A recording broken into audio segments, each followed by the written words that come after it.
Hello दोस्तों, हमारी आज की ऑडियो बुक का नाम स्वास्थ्य एवं शारीरिक शिक्षा शिक्षण पुस्तक को पढ़ेंगे, जिसका लेखक डॉक्टर कृष्णकांत साहू जी है। इस पुस्तक का ये पहला पाठ है, इसलिए वीडियो को लास्ट तक देखें।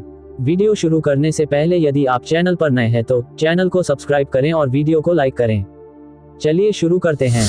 इंट्रोडक्शन। भूमिका। समुदाय का स्वास्थ्य, ये दो शब्दों के मेल से बना है, समुदाय और स्वास्थ्य। अतः इस दिशा में कार्य करने के लिए समुदाय और स्वास्थ्य दोनों के संबंध में अलग अलग विशद ज्ञान प्राप्त करना आवश्यक है। इसमें समुदाय को स्वास्थ्य संबंधी सभी बातों की जानकारी देना आवश्यक है, जैसे जीवशास्त्र, रसायन शास्त्र, भौतिक और औषधि शास्त्र। उन्हें ये भी सिखाया जाता है कि कब, क्या, कैसे और कितना खाना पीना, सोना, जागना चाहिए, अथवा किस प्रतिरोधक दवा से कौन सी बीमारी रोकी जा सकती है, अथवा मच्छरों को क्यों, कैसे, किस प्रकार से मारा जा सकता है। केवल इन बातों का ज्ञान ही समुदाय संबंधी ज्ञान नहीं है, उन्हें समाज का ज्ञान भी होना चाहिए, तभी समुदाय स्वास्थ्य सेवा का कार्यक्रम पूर्ण रूप से सफल हो सकता है। भारत की अधिकांश जनसंख्या गांवों में निवास करती है, जहां न तो शिक्षा के उचित साधन हैं और न ही आधुनिकतम सुविधाएं। वे लोग आज भी काफी पिछड़े हैं और परंपरानुसार अपना जीवन यापन करते हैं। ग्राम एवं कस्बों की स्वास्थ्य संबंधी परिस्थितियों में सुधार हेतु सर्वप्रथम उनका सर्वे करना आवश्यक है। हम जिस ग्राम या कस्बे में सुधार करना चाहते हैं वह ग्राम शहर से कितनी दूर है, वहां पक्की सड़कें, विद्युत, चिकित्सालय, विद्यालय आदि हैं या नहीं, तथा उस ग्राम या कस्बे के लोगों की आदतों, परंपराओं और स्वास्थ्य संबंधी वर्तमान व्यवस्था क्या है का पता करके ही भावी योजना का निर्माण करना चाहिए। साथ ही यह स्मरण रखना चाहिए कि एक ही ग्राम या कस्बे की योजना सभी गांवों या कस्बों के लिए एक समान नहीं हो सकती, क्योंकि हर ग्राम का सामाजिक स्तर और उसकी मान्यताएं अलग अलग हुआ करती हैं। यदि कोई गांव शहर से काफी दूर और पिछड़ा हुआ है तो वहां के निवासियों को शिक्षित करना हमारी प्राथमिक आवश्यकता होगी। स्वास्थ्य संबंधी कार्यों में पूर्ण सफलता प्राप्त करने के लिए जनता को केवल स्वास्थ्य संबंधी बातों का बतला देना भर ही पर्याप्त नहीं होता, वरन उसके विचार परिवर्तन द्वारा उनका पूर्ण सहयोग प्राप्त करना आवश्यक होता है। अंतर्राष्ट्रीय स्वास्थ्य संघ के स्वास्थ्य संबंधी आंदोलन का सूत्र इस प्रकार है: व्यक्ति रूप से जनता को, जनता के लिए, जनता के साथ कार्य करना चाहिए। इसका अभिप्राय है कि स्वास्थ्य संबंधी जो कार्य किए जाएं, जनता जाने, समझे और ऐसे कार्यक्रमों के प्रति केवल अपनी सहानुभूति या अनुमोदन ही नहीं व्यक्त करे, बल्कि ऐसे वातावरण का निर्माण हो जिसमें जनता स्वयं उन कार्यों के सफल संपादन के लिए प्रयत्नशील हो। अध्याय 1। सामुदायिक स्वास्थ्य एवं पर्यावरण। प्रकृति की अनेकानेक अभिव्यक्तियों में मनुष्य सर्वांगीण सुंदर, सर्वोत्तम तथा सर्वाधिक आश्चर्यजनक रचना है। प्रकृति के इस अद्भुत और विलक्षण व्यक्ति की महान संपत्ति है सुंदर स्वास्थ्य। स्वस्थ व्यक्ति के लिए इस विश्व में न कुछ दुर्लभ है और न असंभव। संसार के समस्त सुख और वैभव स्वस्थ व्यक्ति के संकेत मात्र से एकत्रित हो जाते हैं। इसलिए प्रत्येक व्यक्ति को अपने शरीर को स्वस्थ बनाए रखने का पूर्ण प्रयत्न करना चाहिए। इससे पूर्व कि व्यक्ति इसे खोकर पछताए या पुनः प्राप्त करने का प्रयत्न करें, बुद्धिमानी इसमें है कि वह आरंभ से ही स्वास्थ्य के प्रति सचेत रहे और स्वास्थ्यप्रद नियमों का जीवन पर्यंत पालन करे। यदि किसी व्यक्ति के पास रूप गुण, धन दौलत, विद्या बुद्धि, सुंदर पत्नी, अच्छी नौकरी, मान सम्मान, मनोरंजन के असीमित साधन और हास विलास की प्रचुर सामग्री भी हो, तो क्या वह स्वास्थ्य के अभाव में इनका उपभोग कर सकता है? एक अस्वस्थ व्यक्ति के लिए भौतिक और पारिवारिक सुखों के उपभोग की बात तो अलग, वह तो धार्मिक और राष्ट्रीय कर्तव्यों का निर्वाह भी यथावत नहीं कर सकता। सामान्यतः स्वास्थ्य का अर्थ रोग मुक्त या स्वस्थ शरीर से लिया जाता है। जिसका शरीर बिना थके काम कर सकता है, चल फिर सकता है, मेहनत मजदूरी कर सकता है, भोजन पचा सकता है और जिसकी इंद्रियां तथा मन स्वस्थ है, वह व्यक्ति निरोग या तंदुरुस्त कहा जाता है। स्वास्थ्य के अर्थ को और स्पष्ट करने के लिए कुछ परिभाषाओं पर विचार करना उपयुक्त रहेगा। आयुर्वेद शास्त्र के अनुसार यदि शरीर में वात, पित्त, कफ तीनों दोष सम हो, पाचन संस्थान ठीक हो, रस रक्त आदि धातुएं उचित रूप में हो, मूत्र पसीना नियमित रूप से यथासमय शरीर से निकलते हो, इंद्रियों के शारीरिक और मानसिक कार्य विधिवत संपन्न होते हो और मानसिक प्रसन्नता बनी रहती हो, तो ऐसा व्यक्ति स्वस्थ कहा जाएगा। पृष्ठ 2। स्वास्थ्य एवं शारीरिक शिक्षा शिक्षण। अंतर्राष्ट्रीय स्वास्थ्य संघ के अनुसार स्वास्थ्य रोगों एवं शारीरिक निर्बलताओं की अनुपस्थिति मात्र ही नहीं बल्कि शारीरिक, मानसिक तथा सामाजिक कल्याण की संपूर्ण अवस्था है। उद्धरण चिन्ह। स्पष्ट होता है कि स्वास्थ्य से आशय शरीर, मन और आत्मा का स्वस्थ होना है। इसमें शारीरिक स्वस्थता पर बल दिया जाता है। एक स्वस्थ व्यक्ति में स्फूर्ति, उत्साह, रुचि, कार्यनिष्ठा, रोग का अभाव, स्वस्थ मानसिक दृष्टिकोण, आत्मबल, आत्मविश्वास, संकल्प शक्ति, संयम, साहस, निश्चिंतता और परस्पर सहयोग से कार्य करने की योग्यता आदि गुण होते हैं। व्यक्तिगत स्वास्थ्य को प्रभावित करने वाले तत्व। विश्व का हर व्यक्ति सुखी और दीर्घ जीवन चाहता है। सुखी और दीर्घ जीवन के लिए आयुर्वेद के अनुसार तारांकन संतुलित पौष्टिक तथा आरोग्यप्रद आहार, स्वप्न अर्थात समुचित विश्राम, निद्रा तथा मानसिक शांति तथा ब्रह्मचर्य या नियमानुकूल संयम या ओज की रक्षा। दूसरे शब्दों में स्वास्थ्यप्रद भोजन, नियमानुकूल निद्रा या विश्राम और धर्मानुकूल ब्रह्मचर्य पालन, संयम और शुद्धाचरण जीवन निर्माण को 3 कुंजियां हैं। और जो कुछ इनके विपरीत है वही रोग या बीमारी का मुख्य कारण है। व्यक्तिगत स्वास्थ्य को प्रभावित करने वाले मुख्य तत्व 3 ही हैं: आहार, स्वप्न और ब्रह्मचर्य। यहाँ हम इनका विस्तार से वर्णन करेंगे। 1. आहार भोजन हमारे शरीर की प्राथमिक आवश्यकता है। इसके अभाव में हमारे प्राण संकट में पड़ सकते हैं। हम जो कुछ खाते हैं उससे शरीर को कई ऐसे तत्व प्राप्त होते हैं जो इसके लिए अत्यंत आवश्यक हैं। किसी भी यंत्र संचालित करने के लिए शक्ति की आवश्यकता होती है। शरीर रूपी भोजन से शक्ति ग्रहण करता है। निरंतर कार्यरत यंत्र में तोड़फोड़ या घिसावट भी होती है, उसको ठीक करना भी आवश्यक होता है। हमारे शरीर में कार्य करने से शक्ति का जो अपव्यय या घिसरावट होती है उसकी मरम्मत भी भोजन से प्राप्त तत्वों से ही होती है। आहार से शरीर को निम्नलिखित 5 लाभ होते हैं। 1. ये शरीर के बाहरी और भीतरी अंगों को कार्यक्षमता प्रदान करने के लिए ऊर्जा का कार्य करता है। 2. ये शरीर के कोशों का पोषण करता है, उनकी मरम्मत और पुनर्निर्माण करता है। 3. शरीर के ताप को बनाए रखता है। पृष्ठ 3 स्वास्थ्य एवं शारीरिक शिक्षा शिक्षण। 4. शरीर के विकास में सहयोग करता है। 5. शरीर की जीवनी और रोग निवारक क्षमता को बढ़ाता है। अतः आवश्यक है कि हमारा भोजन पौष्टिक, संतुलित और आरोग्यवर्धक हो। उसमें भोजन के सभी आवश्यक तत्व कार्बोहाइड्रेट्स, प्रोटीन, वसा, खनिज लवण, जल, रासायनिक पदार्थ और प्राणवायु अपेक्षित रूप से हो। भारतीय शास्त्रों में आहार को 3 श्रेणियों में बांट गया: सात्विक, राजस और तामस। इनमें सात्विक आहार श्रेष्ठ होता है। राजसी पोषक तत्व विहीन होने के कारण परिणाम में दुखों और रोगों को उत्पन्न करते हैं तथा तामसी भोजन शरीर, मस्तिष्क और मन के लिए अत्यंत अनुपयुक्त और स्वास्थ्य के लिए अत्यधिक हानिकारक होता है। 2. निद्रा व विश्राम। निद्रा एक प्राकृतिक आवश्यकता है। निद्रा या विश्राम शरीर के लिए कितना आवश्यक है उतना ही मस्तिष्क के लिए भी। किसी यंत्र या मशीन को ठीक रखने के लिए जिस प्रकार विश्राम आवश्यक होता है, उसी प्रकार शरीर, मन और मस्तिष्क को स्वस्थ, स्फूर्तिवान और गतिशील बनाए रखने के लिए विश्राम चाहिए। पूर्ण विराम। आयु और आवश्यकता के अनुसार 6 से 8 घंटे तक के लिए विश्राम और आवश्यक होती है। निद्रा प्रगाढ़ या बाधा रहित होनी चाहिए। बाधा रहित निद्रा थकावट दूर करने के अतिरिक्त प्रसन्नता, पुष्टि, स्वास्थ्य और बल के लिए भी आवश्यक होती है। कुछ व्यक्ति अनिद्रा रोग से पीड़ित होते हैं। नींद के लिए उन्हें प्रायः नींद की गोली, मदिरापान या अन्य कृत्रिम साधनों का सहारा लेना पड़ता है। शारीरिक और मानसिक स्वास्थ्य का तो हास करते ही है, इनके उपयोग से कभी कभी व्यक्ति को अपने प्राणों से भी हाथ धोना पड़ जाता है। 3. मानसिक संतुलन। कार्य को कुशलतापूर्वक संपादित करने के लिए मानसिक संतुलन का होना आवश्यक है। ट्रैफिक नियमों में एक सामान्य संकेत है: सावधानी हटी, दुर्घटना घटी। ये सावधानी ही मानसिक संतुलन है। इसके असंतुलित होते ही सब कुछ गड़बड़ा जाता है। मानसिक संतुलन को बनाए रखने के लिए तनाव से मुक्ति, निश्चितता, सद्विचार, सदाचार, सद्ग्रंथों का अध्ययन, सत्संग, दया, करुणा, अहिंसा का व्यवहार और ईर्ष्या, द्वेष, क्रोध आदि का त्याग आवश्यक है। 4. ब्रह्मचर्य का नियमानुकूल संयम। जीवन में स्वास्थ्य, सुचरित्र और समृद्धि का सर्वोत्कृष्ट साधन है ब्रह्मचर्य। दीर्घायु और रोगों से मुक्ति पाने के लिए ब्रह्मचर्य का पालन अनिवार्य होता है। महात्मा गांधी के अनुसार मन, वचन और कर्म से हर समय और हर स्थान में संपूर्ण इंद्रियों का संयम ही ब्रह्मचर्य है। पृष्ठ 4 स्वास्थ्य एवं शारीरिक शिक्षा शिक्षण। पूर्ण ब्रह्मचर्य पुरुष हो या स्त्री पूर्णतया निष्पाप होते हैं, इसलिए वे परमात्मा के निकट होते हैं। वे परमात्मा के समान होते हैं। महात्मा गांधी के अनुसार ब्रह्मचर्य के साधन हैं: मन, वचन और कर्म से कामलिप्सा से मुक्ति, 2 इंद्रियों का संयम, 3 पवित्र साथी, पवित्र मित्र और पवित्र पुस्तकें, तथा 4 प्रार्थना। ब्रह्मचर्य के थोड़े या बहुत पालन पर संसार अवलंबित है। इस सत्य का अर्थ है कि ब्रह्मचर्य आवश्यक और संभव है। 5. शारीरिक स्वच्छता। शारीरिक स्वच्छता शरीर को निरोग रखने के लिए महत्वपूर्ण है, क्योंकि स्वच्छता के अभाव में शरीर अनेक रोगों का शिकार हो जाता है। रोगाणु स्वभाव से ही गंदगी पसंद होते हैं। अतः उत्तम स्वास्थ्य के लिए नियमित स्नान, त्वचा की सफाई, दांत, नाखून, बाल, आंख, नाक, कान आदि की सफाई अत्यंत महत्वपूर्ण है। शारीरिक अस्वच्छता ही रोग की जननी है। 6. वस्त्रों का भी हमारे स्वास्थ्य से निकट का संबंध है।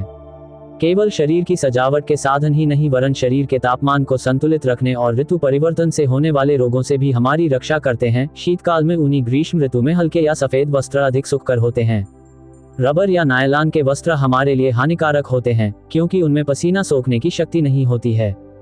त्वचा से सटे हुए व्यवहार में लाए जाने वाले वस्त्र जैसे जादियां व गंजी, बनियान, चोली आदि श्वेत और त्वचा के मेल को संग्रह करते हैं। अतएव इनको बराबर धोते, खींचते और बदलते रहना परमावश्यक है। 7 आदतें। आदतें मुख्यतः 2 प्रकार की होती हैं, अच्छी और बुरी। अच्छी आदतें मनुष्य को निरोग और दीर्घायु बनाती है, जबकि बुरी आदतें कमजोर और अल्पायु। सूर्य उगने से पहले उठना, खुले मैदान में टहलना, नित्य स्नान करना इत्यादि अच्छी आदतें हैं, जबकि जहां तहां थूकना, झुककर बैठना, नशाखोरी आदि बुरी आदतें हैं। 8 व्यायाम और खेलकूद। व्यायाम और खेलकूद भी भोजन और विश्राम की तरह हमारे लिए आवश्यक हैं, पर इनकी मात्रा अल्पावस्था व शारीरिक अवस्था के अनुकूल इस प्रकार से नियंत्रित हो कि आवश्यक थकान पैदा न हो। जिन्हें दिन भर मेज के पास बैठकर काम करना पड़ता है, उनके लिए तेजी के साथ टहलना, चलना और तैरना अच्छा व्यायाम है। व्यायाम करने से हमें निम्नलिखित 4 लाभ होते हैं।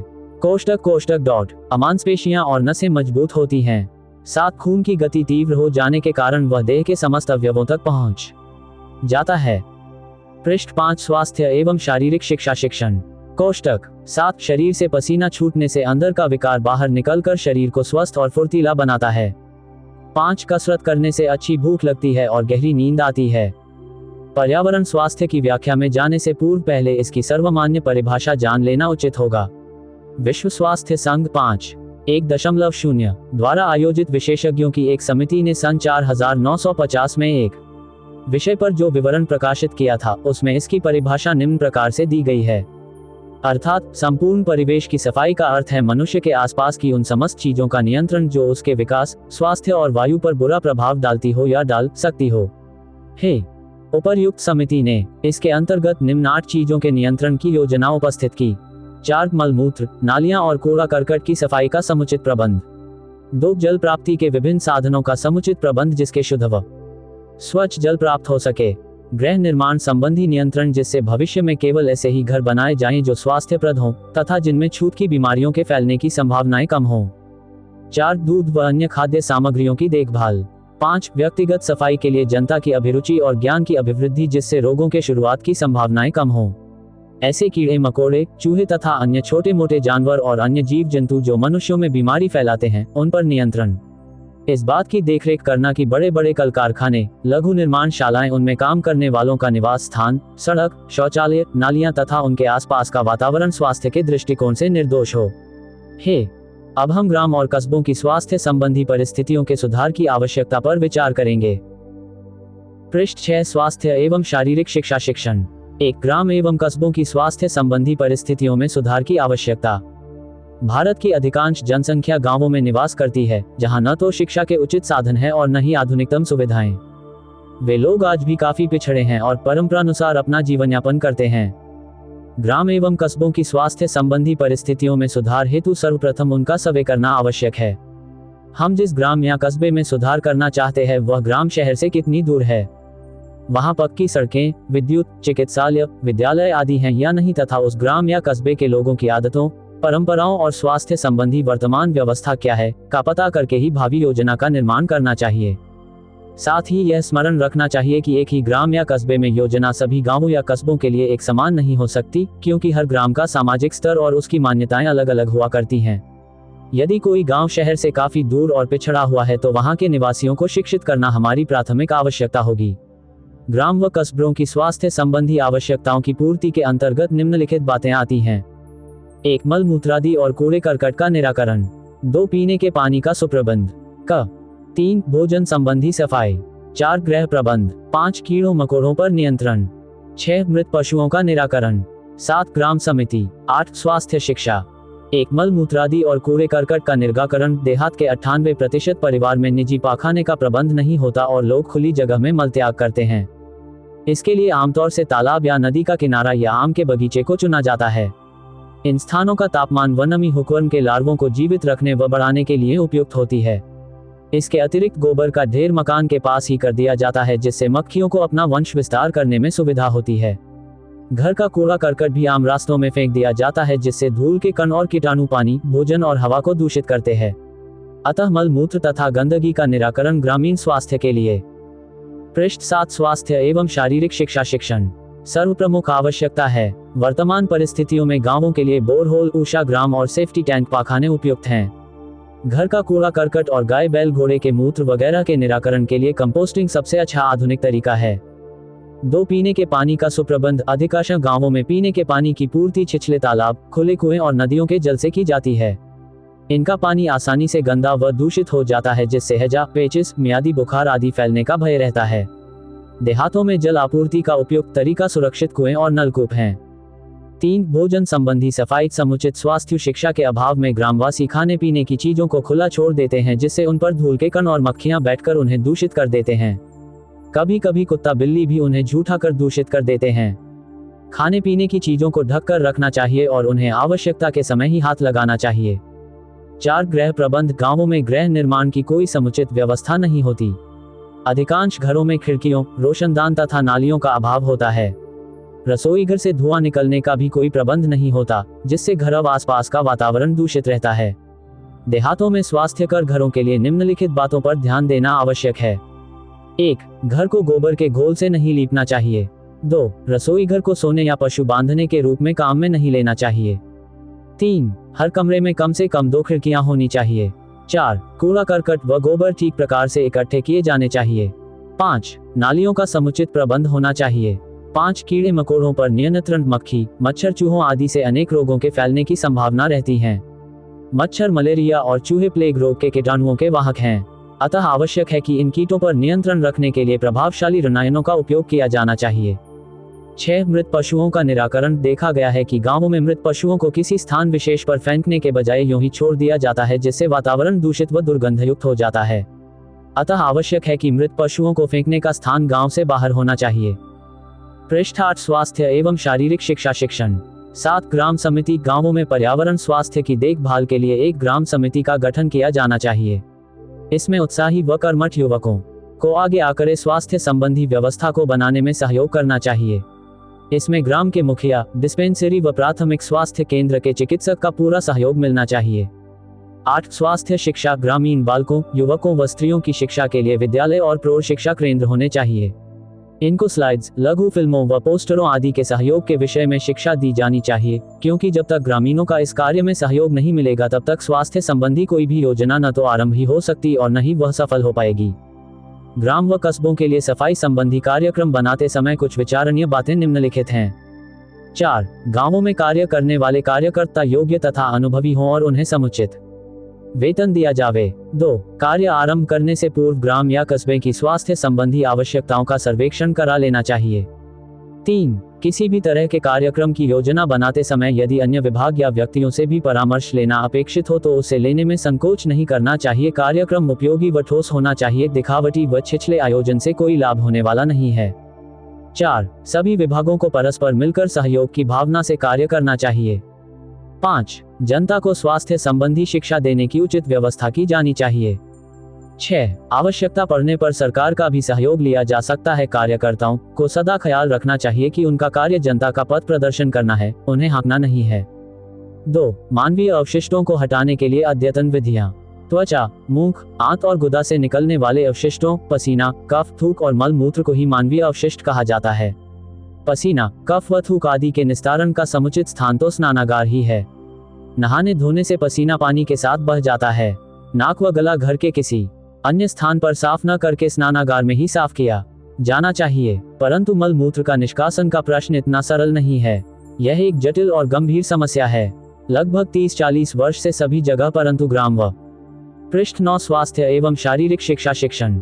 कस्बों में बहुधा अब भी मल मूत्र त्यागने के लिए घर के बाहर खुले में जाते हैं। ये प्रथा न तो उचित है और न ही वर्तमान में नगरों के लिए यह संभव ही है। मल मूत्र संवाहन की सुव्यवस्था के अभाव में हैजा, टाइफाइड, पेचिस जैसे अनेक रोग फैल जाते हैं। इन रोगों से पीड़ित व्यक्तियों के मल पर बैठकर मक्खियां रोगों के जीवाणुओं को भोज्य पदार्थों के द्वारा स्वस्थ मनुष्य के शरीर में प्रविष्ट कर देती हैं। इन सब से बचने के लिए प्रत्येक घर में अच्छे शौचालयों का होना अनिवार्य है। एक अच्छे शौचालय में निम्नलिखित गुण होने चाहिए। 1. शौचालय इस प्रकार के हों जिनसे मल मूत्र न तो दिखाई दे और न ही उसकी दुर्गंध फैले। 2. शौचालयों के निकट की भूमि अथवा जल के दूषित होने की जरा भी संभावना न हो। 3. मल मूत्र पर मक्खियां न बैठे। 4. सस्ते शौचालय बनाने की व्यवस्था हो जिससे गरीब व ग्रामीण व्यक्ति भी सरलता से शौचालयों का निर्माण करा सकें। मल निकास की विधियां। वर्तमान में मल निकास की 2 विधियां प्रचलित हैं। 1. शुष्क विधि और 2. जल संवहन विधि। हमारे देश में अधिकांश कस्बों व नगरों में शुष्क विधि का ही प्रचलन है, क्योंकि जल संवहन विधि में जल की अधिक मात्रा की आवश्यकता होती है। बड़े बड़े नगरों में जहां जल की पर्याप्त अवस्था होती है वहां जल संवहन विधि को अपनाया जाता है। अब हम दोनों विधियों का विस्तार से वर्णन करेंगे। शुष्क विधि, इस विधि में मनुष्य का मल मूत्र श्रम द्वारा संग्रहित कर निस्तारण हेतु नगर से बाहर ले जाया जाता है। प्रारंभ में इस विधि का प्रयोग संपूर्ण विश्व में होता था, परंतु अब अधिकांश देशों में जल संवहन विधि को अपना लिया गया है। शिक्षा के प्रचार प्रसार तथा स्वास्थ्य ज्ञान में वृद्धि के साथ साथ हमारे देश में भी जल संवहन विधि को अपनाया जा रहा है, परंतु गांवों तथा कस्बों में अभी भी शुष्क विधि से ही मल मूत्र का संग्रह किया जाता है। शुष्क विधि से मल मूत्र संग्रह करने हेतु देश में विभिन्न प्रकार के शौचालय बनाए जाते हैं, जिनमें से प्रमुख निम्नलिखित हैं। बाल्टी वाले शौचालय, इस विधि के शौचालय में एक खोखला मंच होता है जिसमें एक छिद्र में होकर मल नीचे फर्श पर एकत्रित होता रहता है। अधिकांश शौचालय में मल एकत्रीकरण के लिए कोई पात्र नहीं होता, कहीं कहीं मल को सुविधापूर्वक उठाने के लिए मल मूत्र का संग्रह किया जाता है। पृष्ठ 10 स्वास्थ्य एवं शारीरिक शिक्षा शिक्षण। कमोड वाले शौचालय, पाश्चात्य सभ्यता से प्रभावित लोग कमोड वाले शौचालयों का उपयोग करते हैं। ये कुर्सी की तरह का बना होता है। इसमें बैठने के लिए लकड़ी की एक सीट होती है जिसमें से मल निकलने के लिए एक छिद्र होता है। छिद्र के नीचे मल एकत्रित करने हेतु एक पात्र लगा होता है। छिद्र के ऊपर एक ढक्कन भी होता है जिसे प्रयोग करने से पहले खोला व प्रयोग के बाद बंद किया जा सकता है। उपर्युक्त दोनों ही प्रकार के शौचालयों में सफाई मजदूर की सेवाओं की नितांत आवश्यकता होती है। वे ही मल को एकत्रित कर उसे गांव या नगर से बाहर ले जाने का कार्य करते हैं। संडास विधि, उपर्युक्त शौचालयों के अतिरिक्त कहीं कहीं संडास विधि को भी उपयोग में लाया जाता है। इस विधि के अंतर्गत जमीन में एक गहरा गड्ढा खोद लिया जाता है और गड्ढे से मल का निष्कासन नहीं किया जाता, वह उसी में पड़ा सड़ता रहता है। इस विधि के प्रयोग में सफाई कर्मियों की सेवाओं की अधिक आवश्यकता नहीं होती। शुष्क विधि से एकत्रित मल मूत्र का अंतिम निस्तारण निम्न विधियों द्वारा किया जाता है। कोष्टक जलाकर। हमारे देश में अभी यह विधि अधिक प्रचलन में नहीं है क्योंकि यह विधि अत्यधिक व्यय साध्य है। इस विधि में मल को कूड़े के साथ मिलाकर या पृथक से जलाया जाता है। मल को जलाने वाली भट्टी बंद प्रकार की होनी चाहिए जिससे इसके धुएं से वायु के दूषित होने का भय नहीं रहे। 2 गड्ढे में दाबकर इस विधि में खंदक या गड्ढे खोदकर मल को दबाया जाता है। इस विधि का प्रयोग उष्णकटिबंधीय प्रदेशों में अधिक किया जाता है। गड्ढे खोदने का स्थान नगर से बाहर होना चाहिए। यह विधि सरल है, परंतु इस विधि में अधिकांश लोग गड्ढे को विधिपूर्वक नहीं भरते, जिसके कारण दुर्गंध फैलती है तथा मक्खियां पनपती हैं।